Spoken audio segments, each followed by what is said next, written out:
pull up an ice block and lend an ear. It's episode 169 of Disney Jeopardy. As always, I am your host, Bryan Perri, and go Knicks. In last week's episode, I spun the Final Jeopardy wheel and then landed on the adventures of Ichabod and Mr. Toad. So hopefully you were able to catch up on the film that came out 77 years ago. If you haven't seen it yet, well, you're a bit late. If you have no clue what I'm talking about, well, then I've got 4 other categories that you might ace, probably not, but let's take a look at the board and see if you have a chance. After the adventures of Ichabod and Mr. Toad, we'll move on to broadcast journalism. In the third slot, it's scores in reverse. Everyone loves the reverse music categories.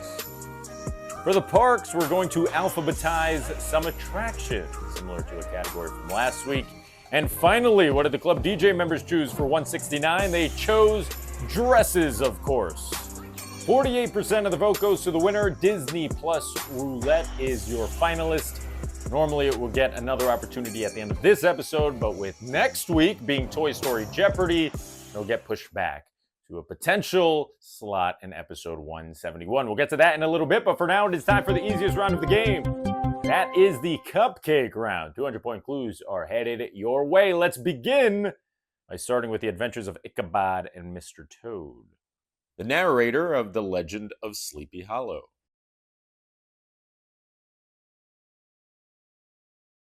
This was, without a doubt, the most requested clue over on DisneyJeopardy.com from you guys, the fans. The correct answer is Bing Crosby.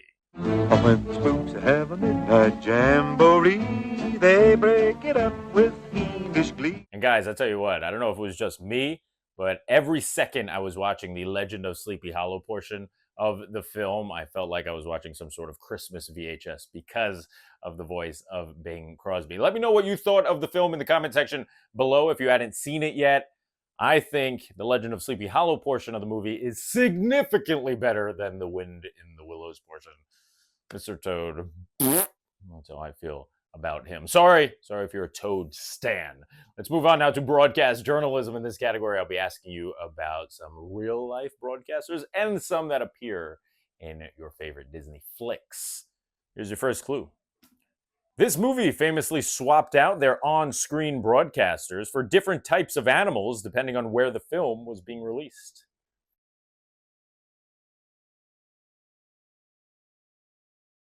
Yes, it's one of the cool fun facts attached to Zootopia. Depending on where you saw the film, whether it was here in North America or over in Europe or in Asia, you would see a different broadcaster on the screen that tied closer to the region you were in.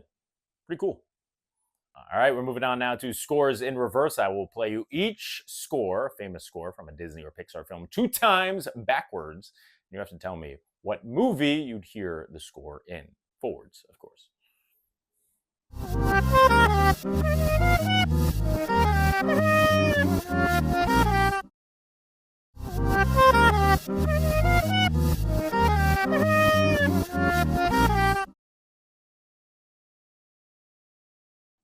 Randy Newman may better be known for Toy Story, but he put out another banger for Monsters, Inc. That is your correct answer here.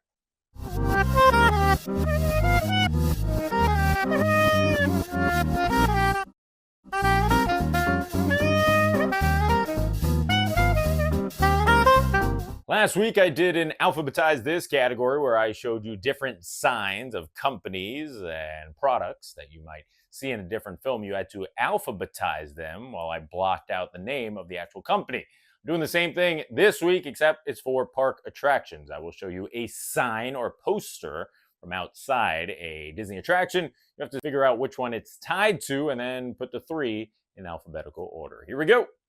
1, 2, and 3. Put them in alphabetical order.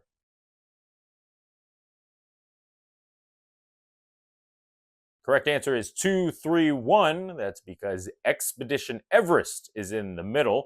That's first in alphabetical order, followed by the Indiana Jones Adventure. That is second. And finally, Soarin' comes in the 3 slot. And now we move on to dresses, the Club DJ member category of the week. Which character wears this dress?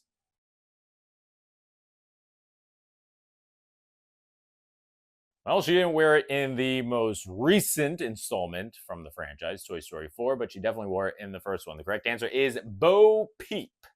And yes, I mentioned it earlier, next week's episode of Disney Jeopardy will be rethemed to Toy Story Jeopardy in honor of TS5 dropping oh so very soon. So make sure you watch all 4 films in order to study up. And they're pretty easy films to get through. All 4 are just so good. Let's move on now to the 400-point round. We're back to Ichabod and Mr. Toad. Toad gets sent to prison after this barman frames him for a crime.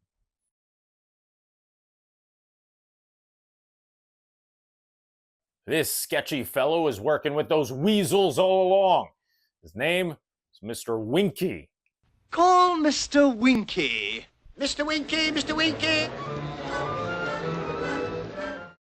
Back to broadcast journalism we go. After working as a publisher for the Daily Bugle, this character became an on-camera persona in the MCU's Spider-Man films.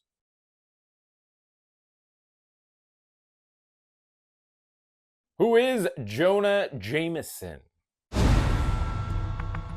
Spider-Man, a psychopath wielding powers he has no right to possess. Here comes another score in reverse.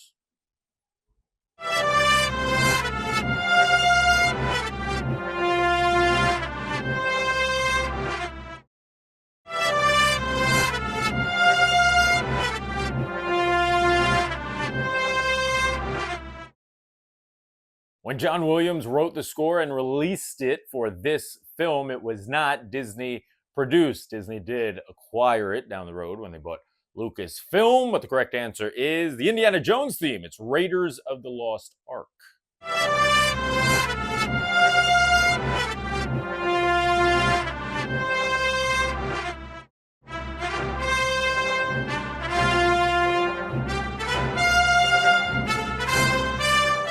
We're back to alphabetize attractions now.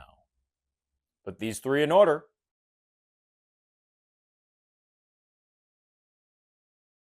Correct answer is 132. That's because the 1 is Frozen Ever After, the boat ride over at Epcot. That's the sign you see above the entrance. Next up, it's the Kilimanjaro Safari attraction from Animal Kingdom. And finally, it's Mission Space in the middle over at Epcot.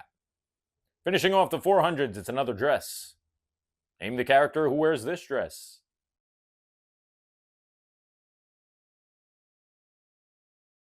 A lot of people know this dress in a different color, but it is blue for a big chunk of the film, not pink. The correct answer is Aurora. 10 clues down, we're moving on now to the 600-point round. It's back to Ichabod and Mr. Toad we go. The Legend of Sleepy Hollow sees this pair get married.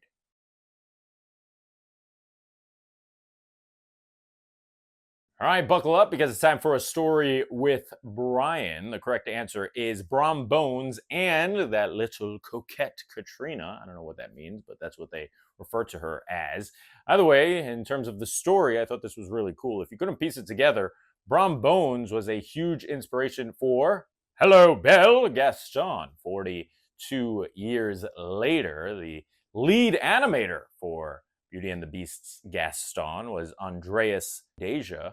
And he talked about how he used Brom as his main inspiration when creating Gaston's look. Put them side by side, and yeah, I can see it. I guess we could call him like a spiritual grandfather. All right, let's move on now. It's time for broadcast journalism for 6. This world-respected journalist/broadcaster was inducted as a Disney legend in 2019 after a historic career that included hosting Good Morning America and serving as a Sports Center anchor.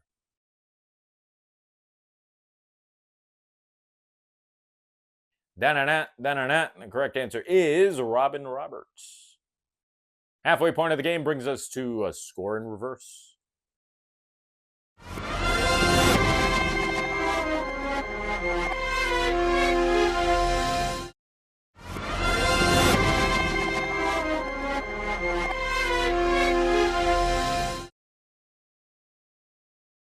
It's one of Pixar's best tracks right there. It's the theme to The Incredibles.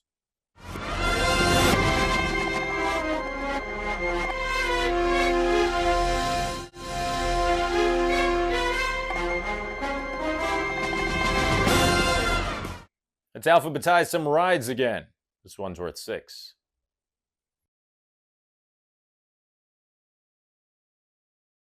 All right, so this one's a little tricky. We lead off with Carousel of Progress in the middle. What comes next? Well, you've got 2 Star Wars attractions, though one is called Star Tours, and the official name of the other one is Star Wars Rise of the Resistance. So it's tricky, and the answer is 231. Star Tours comes before Star Wars Rise of the Resistance. Don't hate me, it's just the official name. All right, here comes Dress for 6. Who wore this?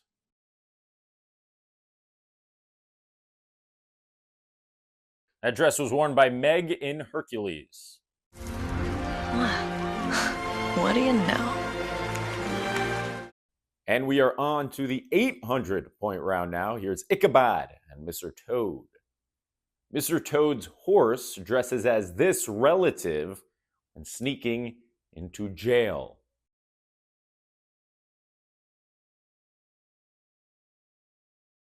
The answer is Toad's grandmother. Here's your 4th one from broadcast journalism. Bob Cutlass is a broadcaster seen in this film franchise.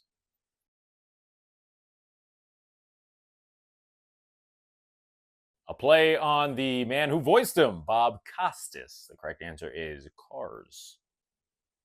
Here's the 800-pointer for Scores in Reverse.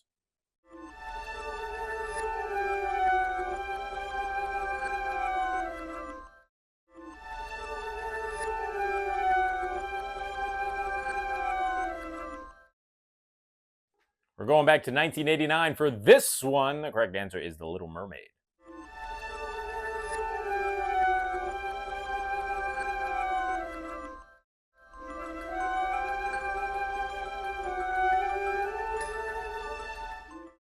Back to the attractions we go. Put them in alphabetical order.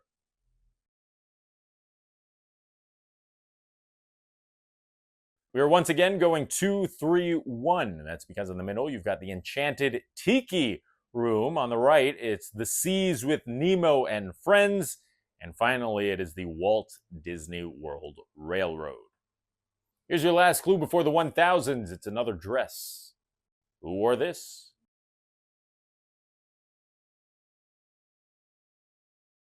That was worn by Maid Marian in Robin Hood. 20 clues are down and 6 remain, including Final Jeopardy. But before we get there, you know what time it is. It's the 4th quarter. It's the witching hour, which means it is time for the most overly dramatic soundtrack infused unnecessarily spotlighted. Part of the game, the 1,000-point round. Hit it. And this 1,000-point round is presented by every single one of you that made my Aristocat shirt the hottest selling t-shirt on DisneyJeopardy.com over the last 12 months. Yes, they're going like hotcakes, so scoop up yours if you like cats or just fine art. Let's begin the 1,000 pointers. It's your last clue from Ichabod and Mr. Toad. Before both stories, the narrators list a number of famous characters from literature before introducing Mr. Toad and Ichabod Crane. Characters like Paul Bunyan, Johnny Appleseed, King Arthur, and Sherlock Holmes. This is the adjective the 2 narrators use to describe all of these characters.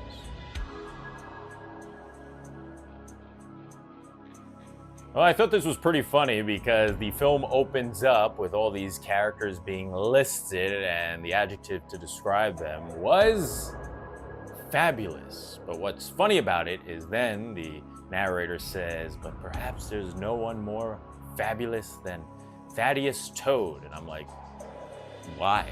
Why? What is fabulous about Mr. Toad? Nothing. He's annoying, and he's a terrible friend. So I don't get it. If you love Mr. Toad, like, why?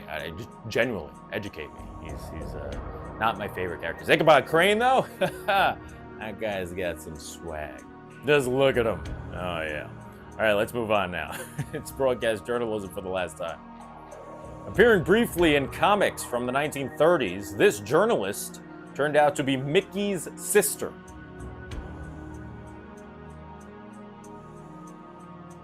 Hey, I'm as surprised as you are. I had no idea Mickey Mouse had a sister. Actually, when the character was created in, I believe, 1932, it wasn't his sister, and later on they kind of just changed it and made her Mickey Mouse's sister. The correct answer is Felicity Fieldmouse.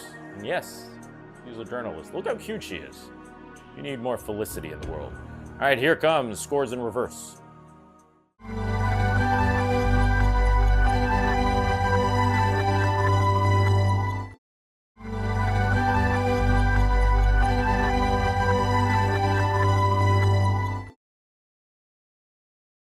I've already played you two incredible themes from Pixar. You had Monsters, Inc. in the 200-point round. You had The Incredibles in the 600-point round. Let's finish it off with another one. It's Inside Out.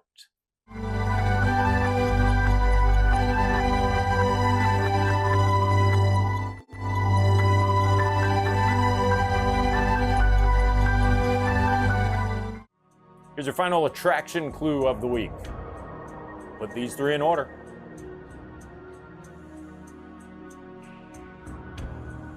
For the third time today, the correct answer is 2, 3, 1. That's because Cali River Rapids is in the middle over at Animal Kingdom. That leads us off. Next up, it's Living with the Land over at Epcot, presented by Chiquita. And finally, it is the Tomorrowland People Mover. Last clue on the board before Final Jeopardy, it's another dress. Who wore this one?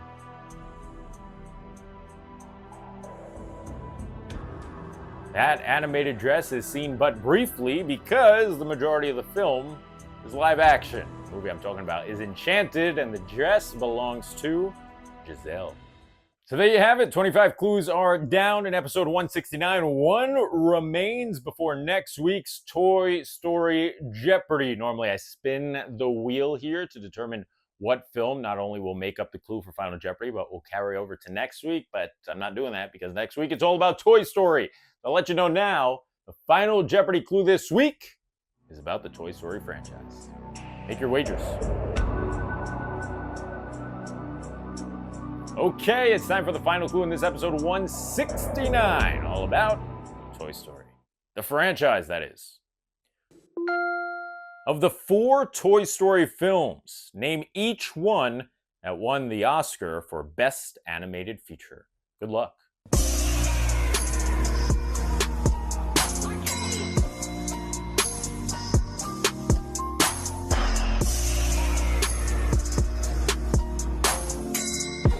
And time is up. Asking someone to rank the 4 Toy Story films, I feel like says a lot about the person. You really can't go wrong. Even if someone says Toy Story 4 is their favorite, I respect it. It's a great movie. It's a great movie. Not necessary, but it's a great movie. I really hope 5 holds up. We'll find out in just a few weeks. But what 2 movies, according to the Oscars, were the best of them all? At least amongst the other nominations in the year they were nominated. Well, it's a bit of a trick question because the correct answer is Toy Story 3 and Toy Story 4. Why did Toy Story 1 and Toy Story 2 not win the award? What did they lose to? Well, nothing, because the category of Best Animated Feature didn't exist yet. And that does it for episode 169 of Disney Jeopardy. Thanks so very much for watching. Money Eclipse is ready for takeoff, but more importantly, she's ready to see this week's Disney Jeopardy pets, and here they come. Thanks everyone for sending them my way. We'll keep pumping them out as long as you keep sending them to me via Instagram. If I could rate each one of these pets, I'd give every single one a 100 out of 10. Each one is neck and neck for cutest sidekick in Disney Jeopardy history. Bunny is the judge. These are Bunny's words, not mine. And she says, hey, Bryan, it's a tie. They're all just too adorable. I can't choose. And she is absolutely right. Bunny, you look like you're gonna fall asleep. Don't you want a bone? Oh, now you wake up. Now you fake, you faker. You faker. She acts like she's sleeping. She's waiting to get that bone. It's coming. It's coming. Anyway, now you know the deal. If you like what you saw, do me a favor, subscribe and click that bell icon. Hello, bell. That one's for Bron Bones. This way, you're notified every time we come out with brand new content. I gotta give Bunny a bone. I will see you guys next week for episode 170, aka Toy Story Jeopardy. Till then. Bye-bye.